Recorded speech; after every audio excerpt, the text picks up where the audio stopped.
I grew up in the UK, where dragons were monsters. From poisonous beasts slain by ancient Greek heroes, to fire-breathing villains battled by Arthurian knights, the dragon in Western folklore is a usually villainous, sometimes smart, most often bestial creature. I saw them in fantasy stories, on family crests, and even the flag of Wales. Here in Japan, I'm surrounded by dragons again, this time in the Eastern mold. Japan has villainous dragons, like the many-headed Orochi, but for the most part, it takes on the Chinese version of the dragon. Long and slender, with magical, almost godlike powers, ancient wisdom, and primarily benevolent intentions, Chinese dragons are the ultimate in mythological powers. Their image is synonymous with the Chinese emperor, and they appear on temples and shrines, warriors' armors, and all kinds of charms and talismans. When I was a kid, among all that exposure to Western dragons, I had two significant encounters with the Asian variety. I saw Shenlong on Dragon Ball, and a couple of years later, I met Rayquaza.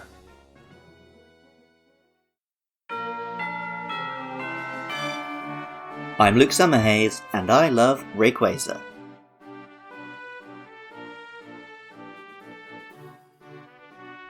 With Kyogre representing the sea and Groudon the land, a third monster representing the sky makes a lot of sense. Even looking at the environmental debate which inspired the Hoenn storyline, the existence of the Space Center makes one wonder if Rayquaza was supposed to represent a Star Trek-esque utopian ideal. Science would allow us to reverse climate change, or escape the planet we'd ruined. That said, Kyogre and Groudon also took clear inspiration from the Leviathan and the Behemoth respectively. Did these myths have a third, aerial element? Actually yes, though it has only the briefest mention in the modern Christian Bible. The Z's was an enormous bird which could blot out the sun, and had a little more lore in old Jewish mythology. Just as Leviathan was tied to sea serpents in other cultures of the time, the Z's shares features, and probably origins, with other sky creatures like the Roc of Arabian folklore, the Simurgh of Persian mythology, and even the Phoenix of ancient Greek myth.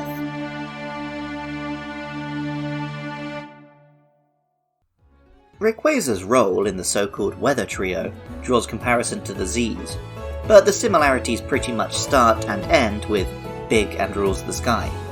Z's is usually depicted as a bird, while Rayquaza is a dragon through and through.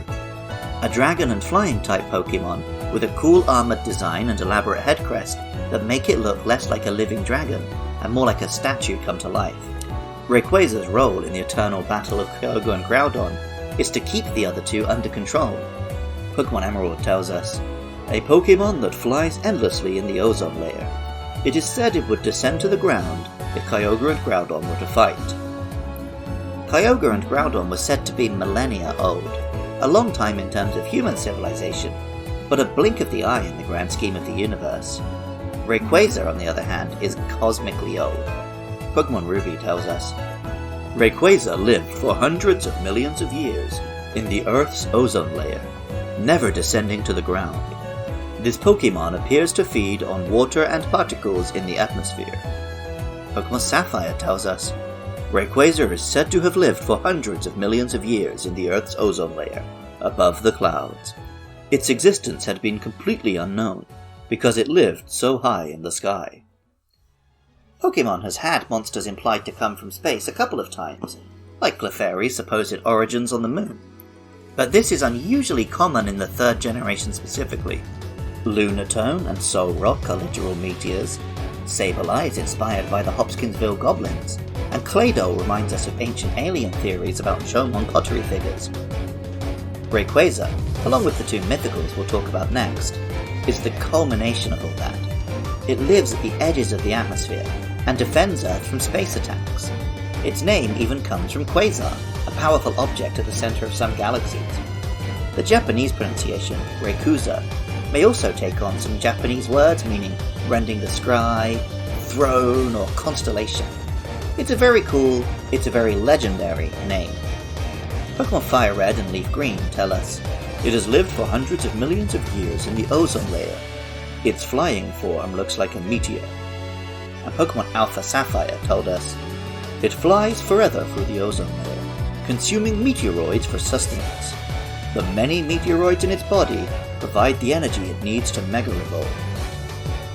We saw this behaviour in the Pokémon movie Destiny Deoxys, in which Rayquaza's attempts to repel Deoxys' alien invasion took the form of some pretty legit kaiju battling. In the 3DS remakes Pokémon Omega Ruby and Alpha Sapphire, we got to experience this battle firsthand in the post-game Delta episode. The character Zinnia, last lawkeeper of an ancient dragon-worshipping people, tests the player and then leads them to team up with Rayquaza to defend Earth against Deoxys. This incident also introduced us to Mega Rayquaza. In this form, Rayquaza's horns are exaggerated to look like an arrowhead or spear tip, and glowing energy flows out of the monster. Its stats are matched only by Mega Mewtwo, and it has the preposterous advantage of being able to Mega Evolve without needing a Mega Stone, meaning it can still hold another useful item. Also, by being a Mega Evolution and not a Primal Reversion, Mega Rayquaza can appear side by side with a Primal Kyogre or Groudon on one team.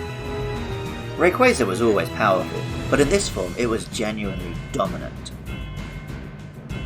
Rayquaza is one of the quintessential cool Pokémon. It has had great anime showings. It adorned the box of one of the most beloved and complete Pokémon games. It looks awesome on all kinds of artwork. It represents the Pokémon Center at Tokyo Skytree. It's a giant, elaborate, elegant dragon that lives on the border of space. What's not to love? Music for Lucla's Pokémon is composed by Jonathan Cromie. Artwork was drawn by Katie Groves. Rayquaza was designed by Hironobu Yoshida. Writing, producing, and editing is all by me, Luke Summerhays. Funding is provided by lovely listeners at patreon.com/podcastiopodcastius. For just $1 a month, you can help support the show and also listen to content early. Even if you don't want to help out, you should swing by that website for convenient links to the podcast my pals and I create. Why not check out the episode of Monster Mash about the behemoth in Monster Hunter World? I love it when listeners get in touch. Next up, we'll be talking Jirachi and Deoxys. Let me know your thoughts and feelings about those or whatever Pokemon you love. And even if you don't feel like doing any of that, thank you so much just for listening. I love Rayquaza. And remember, I love you too.